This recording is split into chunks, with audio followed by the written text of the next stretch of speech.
नमस्कार, news India देख रहे हैं आप। आपके साथ मैं हूं मीनाक्षी रजत। बात करेंगे बुलेटिन में उत्तर प्रदेश की। दरअसल उत्तर प्रदेश इन दिनों दोहरी दिक्कत से जूझ रहा है। कहीं जरूरत से ज्यादा बारिश हो रही है तो कई इलाके बारिश के लिए तरस रहे हैं।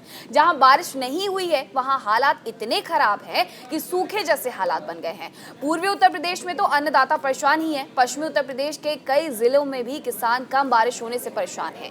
ऐसे मुश्किल वक्त में योगी सरकार किसानों के साथ खड़ी है और उन्हें हर संभव मदद पहुंचा रही है। किसानों को कौन कौन सी मदद सरकार की तरफ से मिल रही है, इस पर हम विस्तार से चर्चा करेंगे।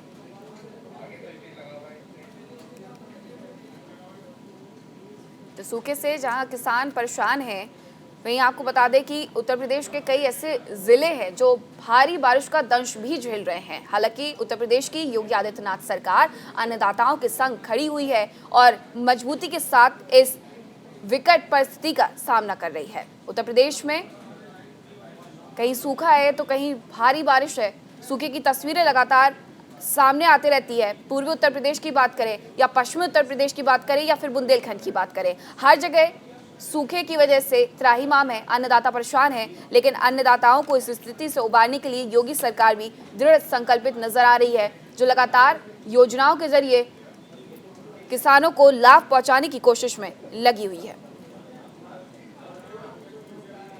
यूपी की ये तस्वीरें हैं जहां सूखे की वजह से कई जगह तो जमीन में दरारें भी पड़ गई हैं और कई ऐसी जगह भी हैं जहां खड़ी फसल पानी न मिलने की वजह से सूख गई है।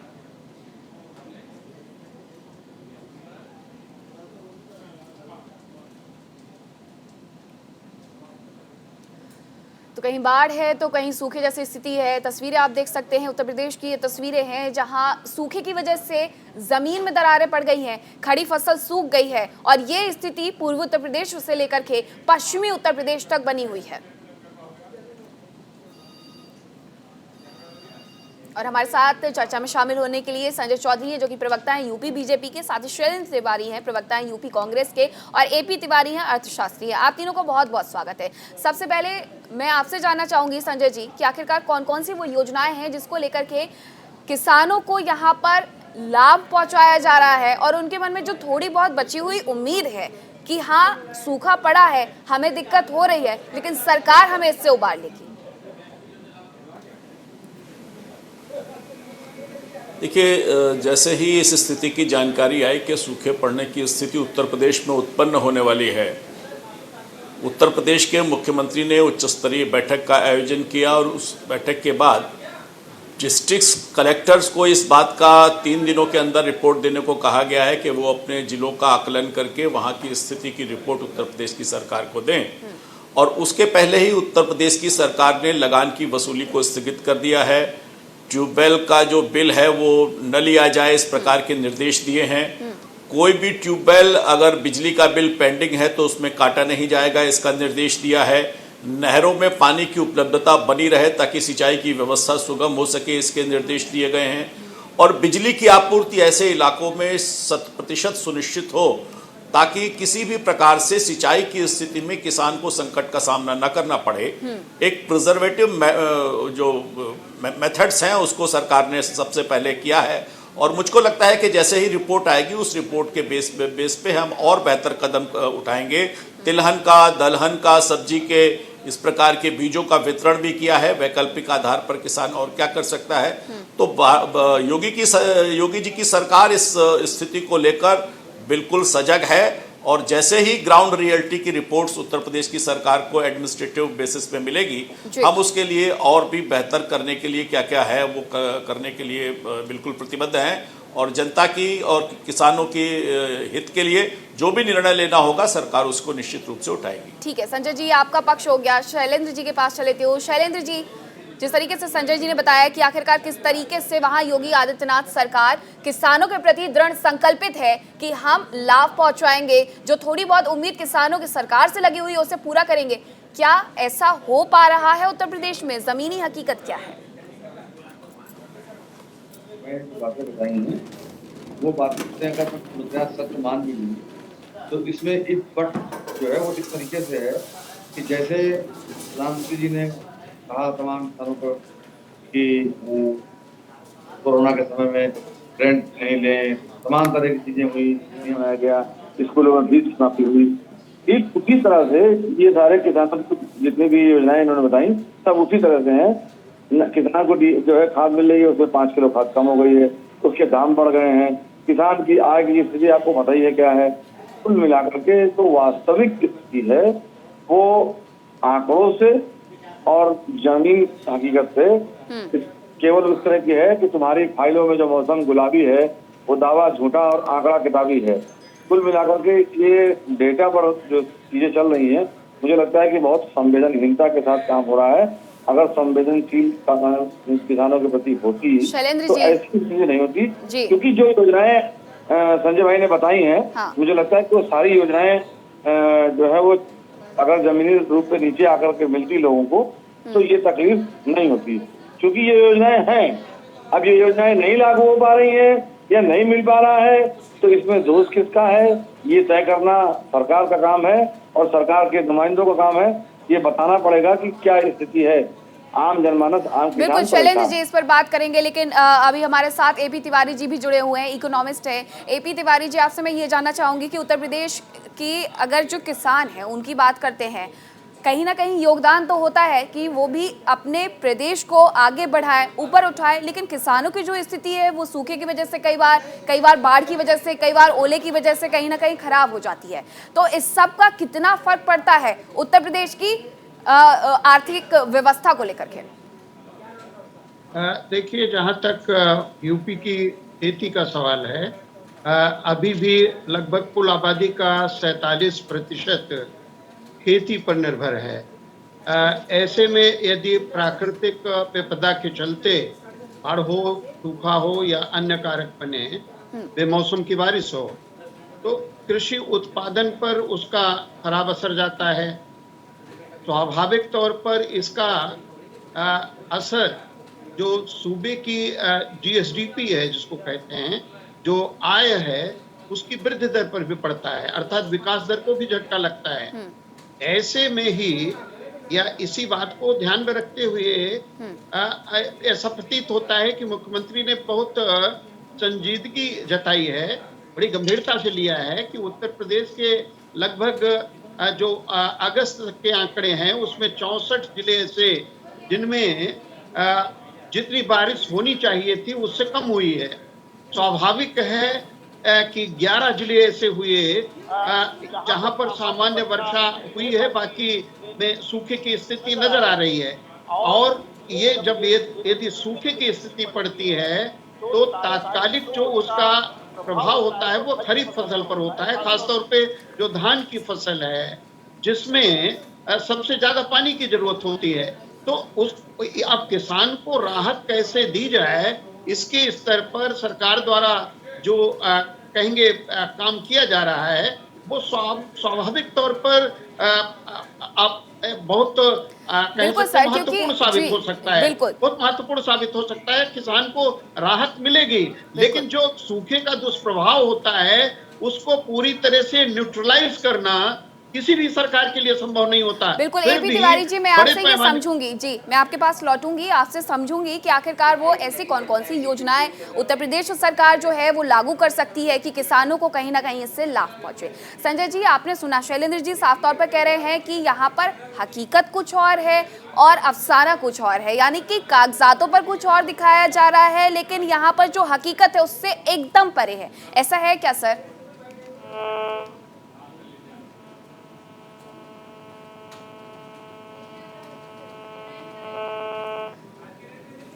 अगर विपक्ष को लग रहा होता कि उत्तर प्रदेश में सूखा है तो कम से कम ये लोग एसी के कमरे से निकलकर एक मेमोरेंडम तो जाकर राज्यपाल को या मुख्यमंत्री को दे के आते कि उत्तर प्रदेश में सूखा पड़ रहा है।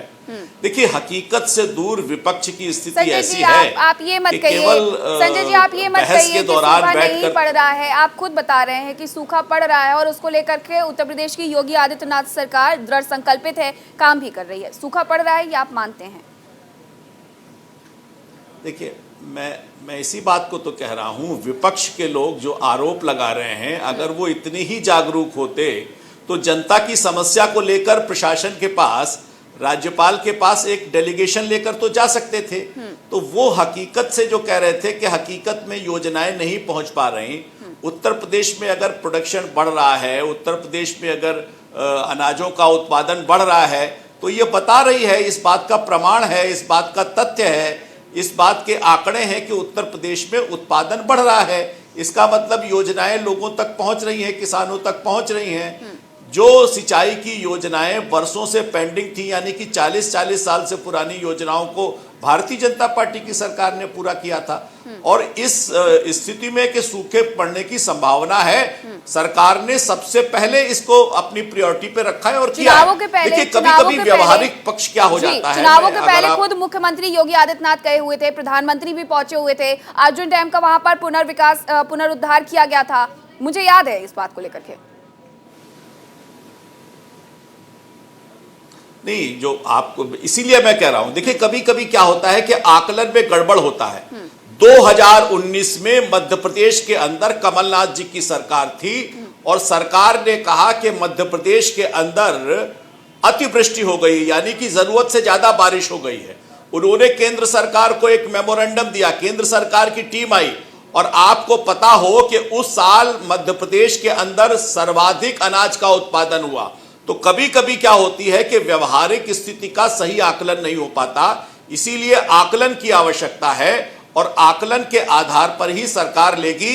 ये सरकार ने खुद से मोटिवेट किया है, मतलब अपने आप से लेकर यह निर्णय किया है। तो जो जमीन की हालात है, जो जमीन की हकीकत है। संजय जी, किसानों ने आप लोगों पर बहुत भरोसा किया है। पश्चिमी उत्तर प्रदेश में जिस तरीके से माहौल बना था कि किसान सरकार विरोधी हो गए हैं, लेकिन उससे ऊपर उठ करके आप चुनाव जीते, आप सत्ता में आए और किसानों का जो भरोसा है उसको आपको बरकरार रखना होगा। शैलेंद्र जी, सुन लिया आपने संजय जी का जवाब, साफ तौर पर कह रहे हैं कि अगर यहाँ पर कोई परेशानी है, दिक्कत है, तो उसको सॉल्व किया जा रहा है। अगर आपको लगता है कि सॉल्व नहीं किया जा रहा, क्या आप कोई डेलीगेशन लेकर के गए, राज्यपाल से आपने मुलाकात की, कोई ज्ञापन सौंपा, ऐसा क्यों नहीं किया? को लेकर के डेलीगेशन मिला, नेता प्रतिपक्ष के साथ में 7 लोग मिले, उससे पहले भी कई शिकायतें की गई। ये जो बातें संजय भाई ने बताई बहुत वाकफता के धनी है और वाकफता से तो भारतीय जनता पार्टी से फिलहाल आदमी पार नहीं पा रहा है। मसला ये है कि वाकफता न किसान का पेट भरेगी, न हमारा पेट भरेगी और न आपका पेट भरेगी। इस वास्तविक स्थिति दूसरी है। मैंने क्या कहा कि आप बताइए, आपने 50 किलो की गोभी का 5 किलो यूरिया कम कर दिया, इससे कोई जवाब है इनके पास? किस लिए कम कर दिया बता नहीं सकते। क्यों? क्योंकि इन्हें कुल मिलाकर इनका जो दृष्टिकोण है, इनका एजेंडा है, झंडा डंडा प्रोपेगेंडा। ये प्रोपेगेंडा पे ज्यादा ध्यान देते हैं। किसान की आय दुगनी कर रहे थे, 5 ट्रिलियन इकोनॉमी की बात कर रहे थे। कहाँ है ये लोग? ये तमाम लोग, जितने भी लोग हैं, ये सब धोखेधड़ी की बात करते हैं। मुझे लगता है कि आज की तारीख से एक व्यक्ति जिसे ये जिम्मेदारी निभानी चाहिए, उस व्यक्ति ने क्या किया किसानों के लिए। किसान के लिए कानून बनाया, ऐसा कानून बनाया किसान को बहुत आना पड़ा, कानून। सर, बात यहाँ पर सूखे की है कि सूखे की वजह से किसानों को कहीं ना कहीं नुकसान झेलना पड़ रहा है। आप भी गवाही देते, शैलेंद्र जी, आप गवाही देते हैं कि उत्तर प्रदेश में कई ऐसी योजनाएं हैं जिन्हें धरातल पर लाया गया है। प्रधानमंत्री नरेंद्र मोदी खुद पहुंचे हुए थे डैम का उद्घाटन करने के लिए, क्या लोगों को उससे कोई फायदा नहीं पहुंचा? सर जी, आप तो साक्षी हैं। आप अगर आप भी कहेंगे कि नहीं फायदा हुआ तो अलग बात है। आपको हर चीज की, एक चीज की समय 8 साल में हर चीज की आप साक्षी हैं, तो आपसे क्या छुपा है? आपके सब सामने है। कुल मिलाकर के ऐसी स्थिति है, प्रधानमंत्री जी हिंदुस्तान के जितने भी प्रधानमंत्री अब तक हुए हैं, सबसे नंबर 1 के झूठे हैं प्रधानमंत्री जी, नंबर 1। वो जितनी भी बातें बोलते हैं वो 100% झूठ होती है।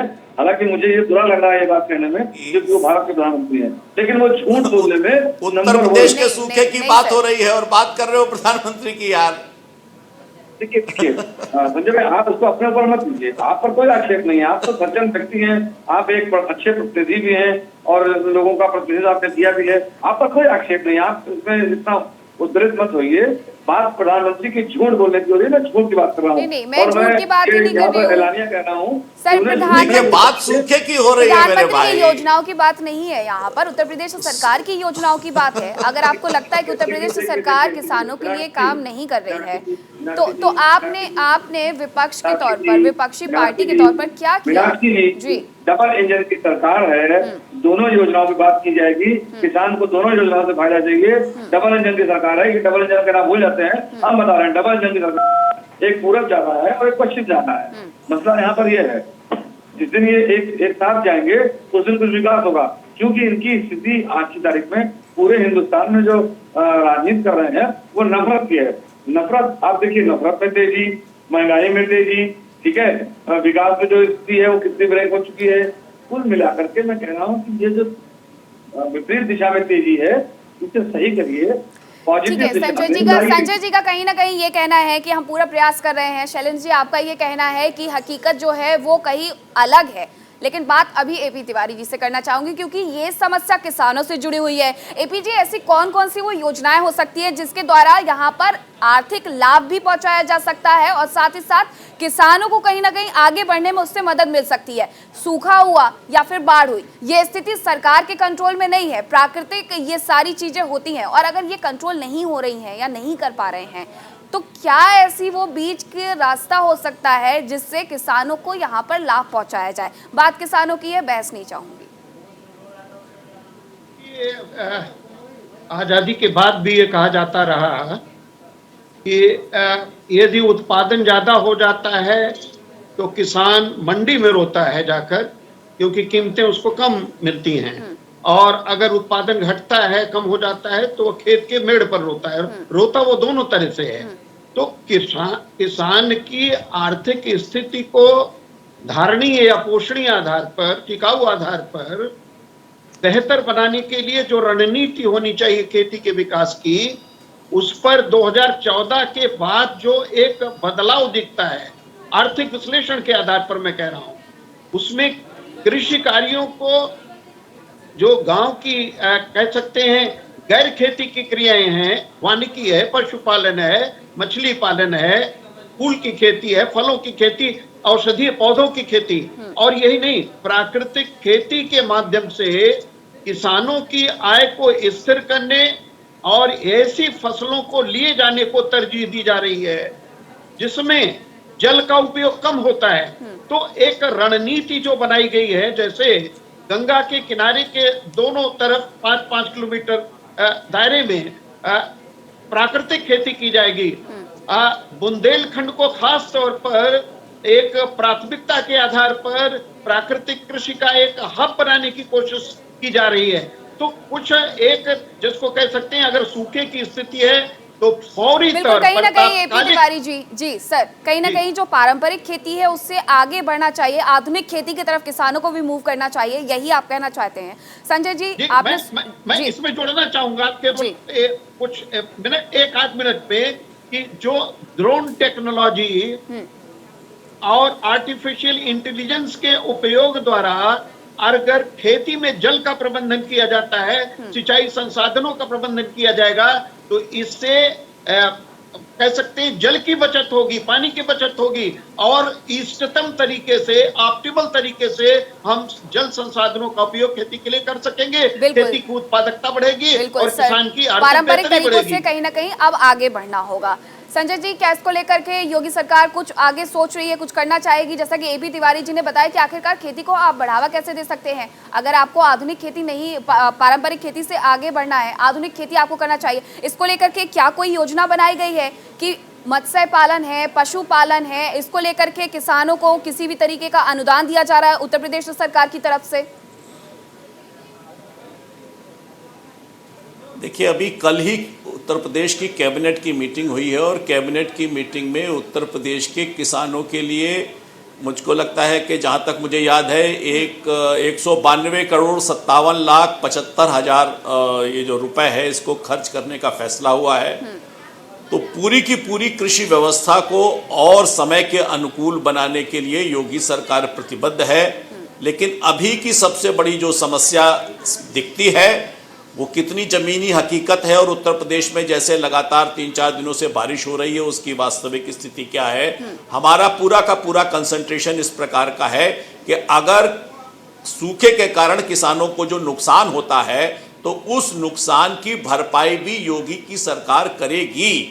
किसानों के प्रति प्रतिबद्धता भारतीय जनता पार्टी की पहली प्रायोरिटी है और उत्तर प्रदेश में पिछले 5 सालों में लगातार बढ़ती हुई अनाज की उपज ये बताती है कि उत्तर प्रदेश में किसान जो है सरकार की योजनाओं से अपनी उपज को बढ़ा रहा है। बिल्कुल संजय जी, तो और हम ऐसे भी यही समय पर चाहेंगे कि सरकार ने किसानों जी संजय जी, हम भी यही चाहेंगे कि किसानों ने जितना भरोसा आप पर दिखाया है, सरकार फिर से बनाई है, कई रिकॉर्ड तोड़े हैं इस बार भी भारतीय जनता पार्टी ने उत्तर प्रदेश में, वो भरोसा किसानों का आपके ऊपर बना रहे और आप उनके लिए इसी तरीके से काम करते रहे। संजय जी, शैलेंद्र जी, एपी तिवारी जी, बहुत शुक्रिया आपका हमारे साथ इस चर्चा में शामिल होने के लिए, हमसे बातचीत करने के लिए।